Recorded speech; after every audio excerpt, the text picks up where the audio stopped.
어제 말씀드린 대로 이 다윗은 이 하나님을 목자로서 경험을 하고 있습니다. 하나에서부터 10가지 이 목자의 보살핌을 받아야 하는 양을 보면서 이 다윗은 하나님과 자신의 관계를 떠올리게 되었습니다. 다윗은 자신의 인생을 돌아보면서 이 목자 되시는 하나님께서 이 자신을 푸른 풀밭 그리고 쉴만한 물가로 인도하셔서 참으로 부족함이 없는 삶을 살았다, 이렇게 고백하고 있습니다. 굉장히 파란만장한 삶을 살았던 다윗이었지만 나의 삶이 부족함이 없었다라는 이런 고백을 할 수 있었던 것은 하나님께서 다윗의 목자가 되셔서 다윗을 먹여주시고 또 보호해 주시고 편히 잠들게 하셨기 때문입니다. 적들을 피해 다니고 그리고 적들과 거의 날마다 피비린내 나는 전쟁을 했어도 하나님께서는 목자로서 다윗을 지극히 보살펴 주셨기에 다윗의 모든 육체적인 필요를 채워주셨습니다. 그래서 지금 다윗은 내게는 부족함이 없습니다 라는 고백을 하는 것입니다. 그리고 이제 3절에서부터는 하나님께서 자신의 육체적인 필요뿐만 아니라 영혼까지도 부족함이 없도록 채워주시는 목자임을 고백하고 있습니다. 3절을 보십니다. 내 영혼을 소생시키시고 자기 이름을 위하여 의의 길로 인도하시는도다. 다윗의 이 고백은 하나님께서 먹고 마시고 쉬게 하시는 이런 육체적인 필요만을 채우는 목자가 아니라 영혼까지도 채우시고 살피시는 목자임을 말씀합니다. 영혼을 살펴야 우리에게는 참 목자가 되는 것입니다. 인간과 동물이 다른 면이 하나가 있다면 그것은 인간에게는 영혼이 있다는 것입니다. 창세기 2장을 보면 인간과 동물의 창조가 언급이 되어 있는데 19절을 보시면 여호와 하나님이 흙으로 각종 들짐승과 공중의 새를 지으셨다라고 언급되어 있습니다. 그러니까 사람과 동물이 같은 원재료인 흙으로 창조되었다고 기록되어 있습니다. 그래서 인간과 동물은 참으로 닮은 점이 많습니다. 침팬지의 경우에는 침팬지의 DNA가 인간과 거의 98.8%가 가깝다고 합니다. 그러니까 유전공학적으로 보면 침팬지와 사람이 거의 차이가 없는 것입니다. 그런데 그 누구도 침팬지와 인간을 같은 존재로 또 동등한 존재로 보지 않습니다. 심지어 진화론을 믿는 사람도 침팬지와 인간은 엄연히 다른 존재라고 생각을 합니다. 왜냐하면 인간이 가지고 있는 영혼 때문에 그렇습니다. 하나님께서는 인간을 동물과 같은 흙으로 빚었어도 동물에게 하지 않은 단 한 가지의 작업을 하시는데 그것이 바로 코에 하나님의 호흡을 불어 넣는 것이었습니다. 이로 인해서 인간은 동물과 근본적으로 다른 존재가 되었습니다. 이 말은 인간이 이 영혼에 대해 관심을 갖고 있지 않으면 다윗의 표현 그대로 영혼이 소생하는 것에 대해서 관심을 갖고 있지 않고 먹고 사는 문제, 즉 육체적인 문제들에게만 관심을 갖게 된다면 동물과 별다른 차이가 없는 삶을 산다는 것을 의미합니다. 그래서 예수님께서는 사람이 떡으로만 사는 것이 아니라 하나님의 입에서 나오는 모든 말씀으로 산다라는 말씀을 하셨습니다. 인간에게 먹고 사는 육체적인 삶이 전부가 아니라는 것을 말씀하신 것입니다. 왜냐하면 하나님께서는 인간에게 하나님과 교제하고 소통할 수 있는 영혼을 불어 넣으셨기 때문입니다. 다윗은 하나님을 목자로 고백하면서 그 목자는 우리의 육신적인 필요만 채우는 분이 아니라 우리의 영혼을 소생시켜 주는 분으로 고백하고 있습니다. 우리의 영혼에 깊은 관심을 가지신 분이 바로 하나님이시라는 말입니다. 그렇다면 오늘 본문에서 우리가 주목해 봐야 할 것은 목자 되신 하나님께서 어떻게 우리의 영혼을 소생시키는가 하는 것입니다. 3절 하반부를 보시면 의의 길로 인도하신다라는 표현이 있는데, 하나님께서 우리의 영혼을 소생시키기 위해 인도하시는 그 길이 의의 길이라는 말씀입니다. 여러분은 이 의의 길을 어떠한 길이라고 생각하십니까? 전능하신 하나님이 목자가 되셔서 인도하는 길이니까 편안하고 아늑하고 두려움이 전혀 없는 길이라고 생각이 드시지요. 그런데 실상은 정반대입니다. 우리의 영혼을 소생시키기 위해 하나님께서 우리를 의의 길로 인도하시는 그 길은 매우 거칠고 불편하고 고통스러운 길입니다. 예수님께서는 이 길을 설명하실 때 아주 위험하고 어려운 길임을 노골적으로 말씀을 하셨습니다. 마태복음 7장 13절에서 14절을 읽어드립니다. 좁은 문으로 들어가라. 멸망으로 인도하는 문은 크고 그 길이 넓어 그리로 들어가는 자가 많고 생명으로 인도하는 문은 좁고 길이 협착하여 찾는 자가 적음이라. 전능하신 하나님이 인도하시는 길이라면 분명히 넓고 크고 편한 길이어야 될 것 같은데, 그래서 위험이라고는 전혀 없는 길이어야만 할 것 같은데 오히려 문은 좁고 길은 협착하다라는 말씀을 하십니다. 이왕 하나님이 우리를 인도하실 거라면 좀 편하고 쉬운 길을 가게 하실 것이지, 왜 이렇게 힘들고 어려워서 다른 사람은 아예 쳐다도 보지도 않는 그 길로 우리를 인도하시는 것입니까? 그래야 우리의 영혼이 날마다 새로워지고 소생이 되기 때문입니다. 예수님이 요구하시는 의의 길이 우리에게 정말로 어렵고 힘들게 느껴지는 것은 그 길이 다름 아닌 우리의 죄된 본성을 거스리게 하는 길이기 때문입니다. 희생하고 싶지 않은 본성, 삶의 중심에 서서 주목받고 싶어 하는 본성, 누군가로부터 상처를 받으면 반드시 되갚아주고 싶은 그 본성, 이 같은 죄의 본성들을 거스리는 길을 하나님께서 우리에게 요구하시기에 그 길이 힘들고 어렵게 느껴지는 것입니다. 그런데 이런 우리의 악한 본성을 거스리는 길을 가지 않고는, 그런 삶을 살지 않고는 우리의 영혼이 하나님 앞에서 날마다 새로워지기를 기대하는 것은 무리입니다. 자기 하고 싶은 대로 다 하고, 자기 하고 싶은 말 다 하고, 성질 내고 싶은 대로 다 내고, 그러면서 나는 뒤끝이 없다 라고 쿨한 척 혼자 다 하는 우리의 그 영혼을 가만히 놔두면 하나님 앞에 절대 우리의 영혼이 새로워질 길이 없다는 말입니다. 그래서 하나님께서는 우리의 본성을 거스리는 의의 길을 가게 하시고 그 길에서 우리의 영혼을 새롭게 하시는 것입니다. 그래서 우리 믿음의 조상들은 다들 한결같이 힘들고 어려운 길을 걸어가야만 했습니다. 아브라함을 한번 상상해 보십시오. 아브라함 시대에서 가장 편하고 아늑하고 잘 살 수 있는 유일한 길은 친족들과 함께 친족 공동체를 이루며 사는 것이었습니다.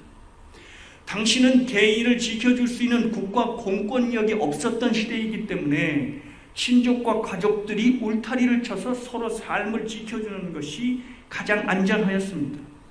그런데 하나님께서 아브라함에게 명령하시기를 본토 친척 아비의 집을 떠나라 이렇게 말씀을 하십니다.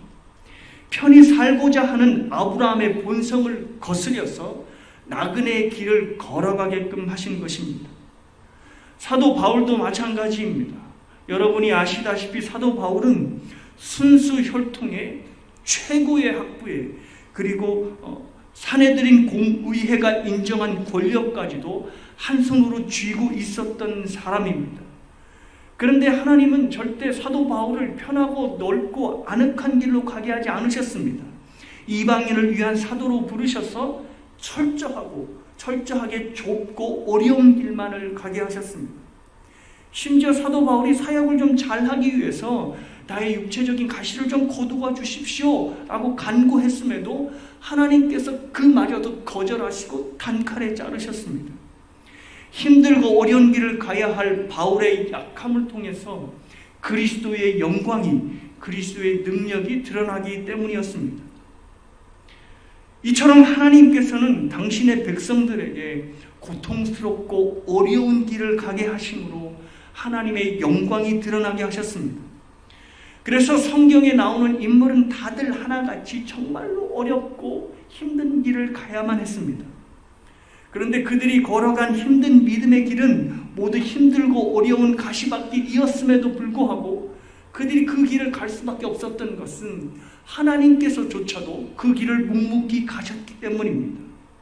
그 힘들고 어려운 길을 우리들에게만, 당신의 백성들에게만 가라고 요구하지 않으시고 직접 주님께서 그 어려운 가시밭길을 걸어가신 것입니다.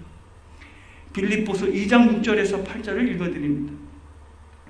그는 근본 하나님의 본체시나 하나님과 동등됨을 취할 것으로 여기지 아니하시고 오히려 자기를 비워 종의 형체를 가지사 사람들과 같이 되셨고 사람의 모양으로 나타나사 자기를 낮추시고 죽기까지 복종하셨으니 곧 십자가에 죽으심이라.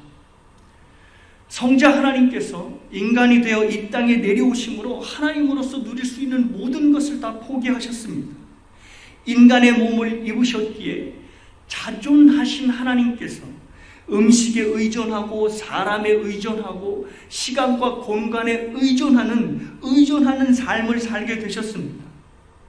그리고 무엇보다 끔찍했던 것은 영원 전부터 사랑의 관계셨던 하나님의 관계도 십자가에서 완전히 끊어지는 경험을 하셔야만 했습니다. 영원 전부터 결코 이 아들의 손을 놓지 않았던 하나님 아버지의 그 손이 하나님 제발 좀 살려주십시오 라고 아들이 그 내미는 손을 냉정하게 뿌리치시는 아버지 하나님의 냉정함을 예수님은 십자가에서 경험하셔야만 했던 것입니다. 이 아버지의 냉정한 외면이 너무 두렵기 때문에 예수님은 하나님 할 수만 있다면 이 잔을 옮겨주십시오 라고까지 간구했던 것입니다. 그런데 예수님은 끝끝내 힘들고 좁은 길, 십자가의 길을 걸어가셨습니다. 그 좁고 힘든 십자가의 길에 하나님의 의가 있고 우리의 영혼을 소생시킬 길이 있었기 때문입니다. 사랑하는 여러분, 여러분은 올 한 해 어떠한 길을 가고 싶으십니까? 하나님, 지금 제가 너무 고생만 여태까지 하며 살았습니다. 그러니 이제는 좀 쉽고 편한 길 가면 안 되겠습니까? 이제는 좀 쉬고 싶습니다. 여러분 중에는 아마 이런 기도가 나오는 분들도 있을 것입니다. 그런데 생각해 보셨습니까? 내가 그렇게 벗어나고 싶어하고 그리고 도망가고 싶어하는 그 고달픈 삶이 나를 기도하게 만들고 하나님을 의지하게 만들고 하나님을 간절히 붙잡게 만든다는 사실을 말입니다. 예수님께서 이 땅에 오셨을 때 주변에 몰려든 사람들을 여러분 한번 생각해 보십시오. 건강하고 잘 먹고 잘 살고 잘 나가는 사람들은 하나도 없었고 온통 모자라고 부족하고 아픈 사람들 투성이었습니다. 마치 예수님이 이 땅에 병든 자를 고치러 오신 것 모양처럼 예수님 주변에는 눈멀고 귀먼 자, 다리 저는 사람, 중풍병자, 문둥병자, 귀신 들린 자, 그리고 과부들 모두가 다 불쌍하고 아프고 고생스러운 사람들 뿐이었습니다. 왜 그런 일이 일어났을까요? 그것은 그들의 곤고한 상황이 그들의 발걸음을 예수께 향하게 했기 때문입니다. 혈류병 걸린 여인을 한번 생각해 보십시오. 오로지 예수님의 옷자락이라도 만져야 보겠다라는 그 일념으로 수치심을 무릅쓰고 바로 주님 앞에 나아간 것이 아닙니까? 삶이 곤고하지 않으면, 다시 말해서 우리의 삶이 넉넉하고 안락하고 편안하면 하나님 앞에 나오지를 않는 것입니다. 그런데 정작 우리가 기도하는 내용은 어떻습니까? 늘 편안하고 안락하여 걱정이 없는 삶, 하나님이 없어도 될 만한 그런 삶을 간절히 기도하는 것은 아닙니까? 열심히 기도하고 있는데 그 기도하는 내용을 면밀히 살펴보면 하나님이 필요 없는 삶을 위해 기도하고 있다면 이보다도 모순적인 신앙생활이 어디에 있겠습니까? 그래서 우리 믿음의 선배들은 이런 말을 했습니다. 신자들이 가장 위험한 때는 기도하는 대로 이루어지지 않을 때가 아니라 기도하는 대로 모든 것이 이루어질 때이다 라는 말을 했습니다. 하나님의 나라와 하나님의 영광을 먼저 기도하지 않고 늘 우리의 일용할 양식, 삶의 기름진 환경만을 기도하는데, 근데 그 기도가 족족들이 응답이 된다면 그 사람의 영혼은 지극히 위험한 상태에 처할 수밖에 없다는 것을 우리 믿음의 선배들은 간파했던 것입니다. 그 풍족한 상황이 하나님께 전적으로 매달릴 수 있는 우리의 영적인 기회를 모두 다 앗아가 버리기 때문입니다. 하나님께서 우리에게 궁극적으로 갖고 계신 관심은 푸른 초장에서 쉴 만한 물가에서 편안하고 잘 먹고 잘 사는 것이 아니라 우리의 영혼이 날마다 하나님 앞에서 새로워지고 새로운 생명을 얻는 것입니다. 다윗의 표현 그대로 우리의 영혼이 하나님 앞에서 소생을 하는 것입니다. 그래서 하나님께서는 우리가 힘들어할 것을 뻔히 아심에도 우리에게 좁고 힘들고 거칠고 협착한 길을 가게 하시는 것입니다. 하나님을 온전히 의지해야만 하는 상황으로 우리를 마구마구 몰아넣으시는 것입니다. 두려운 상황을 허락하시기도 하시고 참으로 견디기 힘든 관계 속으로 우리를 밀어넣기도 하시고 욥과 같이 죽을 것 같은 극한 상황으로 우리를 몰아가시기도 합니다. 그런 고난과 어려움이 없다면 하나님을 믿고 의지할 필요도 없는 상황 속에서 우리는 그냥 그렇게 하나님이 주신 귀한 인생을 흘려보내기 때문입니다. 그런데 여기서 우리가 중요한 것은 우리가 그 좁고 힘들고 어려운 길을 기억할 때 하나님께서는 그 길을 절대 우리 스스로, 우리 홀로, 우리의 능력으로 걸어가게 하지 않으신다는 것입니다. 우리가 그 험한 인생길을 완주할 수 있도록 자신의 모든 것을 거시고 우리를 끝까지 인도하시는 것입니다. 3절의 마지막을 보십시오. 자기 이름을 위하여 의의 길로 인도하시는도다 라고 기록하고 있습니다. 자기 이름을 위한다는 것은 하나님이 자기의 이름을 건다는 것이고, 자기 이름을 건다는 것은 하나님 자신을 거신다는 것을 의미합니다. 성경에 나오는 이름은 그냥 단순한 호칭이 아닙니다. 이름이 곧 그 사람입니다. 그래서 성경에서는 어떤 사람의 정체성이 바뀔 때 반드시 그 사람의 이름까지도 함께 바꾸는 것을 볼 수 있습니다. 발 뒤꿈치를 잡는다, 다시 말해서 다른 사람이 잘 되는 것 다리 걸려 넘어뜨린다 라고 하는 뜻의 야곱이 야복강가에서 하나님과 씨름을 하고 난 후에는 하나님과 겨뤄 싸워 이긴 자라는 이스라엘이라는 이름으로 바뀌었습니다. 이름이 바뀌었다는 것은 그 사람의 정체성이 바뀌었다는 것을 의미합니다. 그런데 이러한 맥락이 하나님에게도 동일하게 이어집니다. 하나님의 이름이 바로 하나님의 자기 자신인 것입니다. 모세가 광야에서 떨기나무에서 하나님을 만났을 때, 그래서 하나님의 이름을 알려달라 했을 때 하나님은 야훼, 즉 여호와라는 이름을 주셨습니다. 그런데 그 이름의 뜻이 스스로 있는 자라는 뜻입니다. 즉 하나님의 이름이 스스로 있는 자, 하나님 당신 자신이셨습니다. 때문에 하나님께서 자기 이름을 거신다는 말은 자기 자신의 전부를 거신다는 것과 마찬가지입니다. 우리가 끝까지 하나님이 주신 길, 의의 길을 갈 수 있도록, 좁고 힘든 믿음의 길을 끝까지 완수할 수 있도록 하나님께서는 자신의 이름, 즉 자신의 전부를 우리의 인생에 거신다는 것입니다.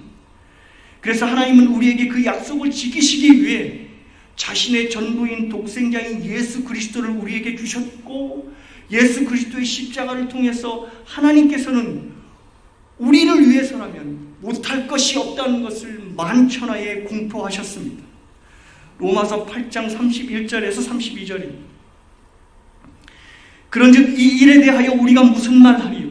만일 하나님이 우리를 위하시면 누가 우리를 대적하리요? 자기 아들을 아끼지 아니하시고 모든 사람을 우리를 위하여 내주신 이가 어찌 그 아들과 함께 모든 것을 우리에게 주시지 아니하겠느냐? 오늘 본문의 용어로 말하자면 이런 것입니다. 하나님께서 우리를 의의 길로 걸어가도록 자신의 아들까지 주셨는데 감히 누가 우리의 그 가는 의의 길을 막을 수 있느냐는 것입니다. 저는 여기에 우리가 살아갈 소망이 있고 환난과 시험이 우리를 우겨싼다 하더라도 평안과 안식을 누릴 수 있는 힘이 바로 여기에 있다 생각합니다. 하나님이 우리를 위해 자신의 전부인 독생자를 주신 마당에 우리가 무엇 때문에 두려워해야 하고 우리가 무엇 때문에 절망해야 하겠습니까? 설령 우리가 우리의 삶을 감당치 못할 연약한 믿음을 갖고 있었어도 걱정을 할 필요가 없습니다. 왜냐하면 하나님께서 우리에게 걸어가라고 하신 그 믿음의 길은 우리가 가진 믿음의 능력으로 가는 것이 아니라 우리를 위해 전부를 거신 하나님이 가게 하실 그 길이기 때문입니다. 사랑하는 여러분, 우리의 믿음이 연약하고 보잘것없이 느껴져도 하나님이 우리를 붙들고 계신 한 저와 여러분은 반드시 그 믿음의 길을 완주하고야 말 것입니다. 왜냐하면 우리를 인도하시는 하나님이 완전하시기 때문입니다. 우리가 새벽에 부르고 있는 주제 찬양이 주는 완전합니다라는 노래입니다. 근데 그 가사의 내용이 이렇습니다. 주여 우린 연약합니다. 우린 오늘을 힘겨워합니다. 주 뜻 이루며 살기에는 부족합니다. 우린 연약합니다. 찬양의 가사의 말대로 우리는 정말 연약합니다. 하나님께서 우리에게 은혜로 하루를 주셨는데 오늘을 주셨는데 그 오늘이 은혜로 느껴지지 않고 삶의 짐과 몽해로 느껴질 때가 너무나 많습니다. 이렇게 힘든 삶을 하루하루 연명해 살아가는데 내가 어떻게 주님의 뜻까지 이루며 살아가겠습니까? 근데 찬양이 여기에서 끝나지 않더라고요. 그 뒤를 보니 주님만이 길이요 우린 그 길을 따라갑니다.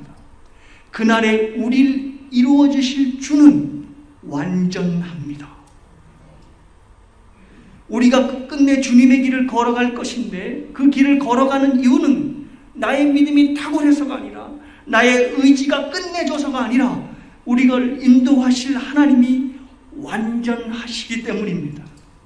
그 완전한 하나님께서 자신의 독생자 예수를 우리에게 주시며 우리의 인생에 자신의 전부를 걸어 놓으셨기 때문에 우리가 그 길을 완주할 수 있게 되는 것입니다.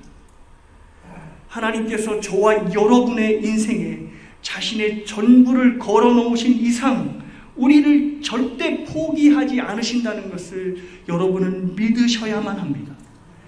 그리고 우리의 인생에 하나님의 전부가 걸려 있음을 믿는 순간 우리의 믿음 또한 분명히 달라지게 될 것입니다. 포기하고 싶은 순간이 와도 나를 위해 전부를 주신 하나님을 바라보며 분명히 그 자리에서 힘을 얻어 일어나게 될 것입니다. 올 한 해 저와 여러분을 위해 자신의 전부를 거신 하나님을 매 순간마다 경험하시기 바랍니다. 그리고 그 하나님께 여러분의 모든 소망을 거시기를 바랍니다. 우리의 힘으로는 주님이 예비하신 길을 단 한 발짝도 걸어갈 수 없지만 우리 주님께서 우리를 위해 마침내 그 길의 끝으로 우리를 인도하여 내실 것입니다. 그 은혜의 소망을 끝까지 부여잡고 하나님이 주신 의의 길을 당당히 대차게 걸어가시는 여러분 모두가 되시기를 주님의 이름으로 축복합니다.